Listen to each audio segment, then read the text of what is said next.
Hello students, this is question number 11 from exercise 10.2 of NCERT class 10th.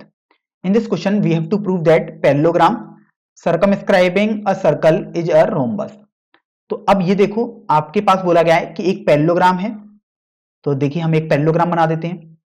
फिर बोला गया है कि एक पैरेललोग्राम जो किसी सर्किल को सर्कमस्क्राइब कर रहा है, मतलब एक सर्किल अगर हम बनाएं तो कुछ इस तरीके से आपके पास आ जाएगा। ये आपके पास एक सर्किल आ गया। तो इस सर्किल को देखो, ये रोम्बस सर्कमस्क्राइब कर रहा है, इसको हम नाम भी दे देते हैं ए बी सी डी, और ये हम पॉइंट भी बता देते हैं कि किस किस पॉइंट पर ये टच कर रहा है, पी क्यू आर एस। तो अब आपको ये प्रूफ करना है कि ये जो A B C D parallelogram है अब ये रोम्बस बन चुका है। तो देखो सबसे पहले तो आप ये देखो कि आपके पास A B equal to C D हो जाएगा, because opposite sides of any parallelogram are equal in length, hence this will be equation number 1. Also BC equal to AD, this is equation number 2. अब आप ये देखो कि किसी भी circle पर यदि किसी सेम एक्सटर्नल पॉइंट से अगर हम टेंजेंट ड्रॉ करते हैं तो वो लेंथ में इक्वल आते हैं, ये हमने थ्योरम पढ़ी थी। तो आप देखो इस सर्किल के लिए ए पॉइंट एक्सटर्नल है, तो ए पॉइंट से यदि हम टेंजेंट ड्रॉ करें means AP and AS will be tangent to the circle, hence AP will be equal to AS. तो अब आप ये देखो, आप लिख सकते हैं AP equal to AS.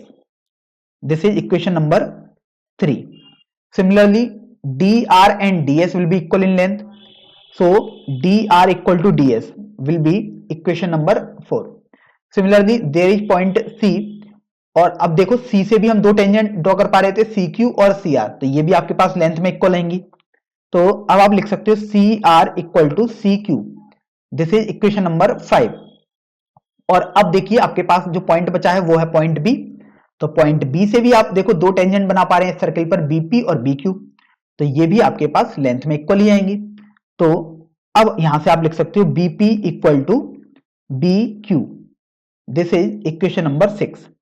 Now we add equation number 3, 4, 5 and 6। तो अगर हम इन चारों इक्वेशंस को ऐड कर दें तो देखो लेफ्ट हैंड साइड में आपके पास आ जाएगा AP plus DR plus CR plus BP equal to, right hand side में देखिए AS plus DS plus CQ plus BQ, ये आपके पास आ गया। फिर आप ये देखो कि अगर हम इस फिगर में देखें तो AS प्लस DS AD के बराबर हो जाएगा, तो जैसे ये देखो AS प्लस DS AD के बराबर हो गया। BQ प्लस CQ, आप देखिए BQ प्लस CQ आपके पास BC के बराबर हो जाएगा, तो ये BC के बराबर हो गया। इसी तरीके से AP और BP मिलकर AB के बराबर हो गया, और DR और CR मिलकर CD के बराबर हो गया। तो अब यहां से आप लिख सकते हैं AB प्लस CD बराबर AD प्लस BC, ये आपके पास हो गया। इसको आप इक्वेशन नंबर 7 बोल दीजिएगा।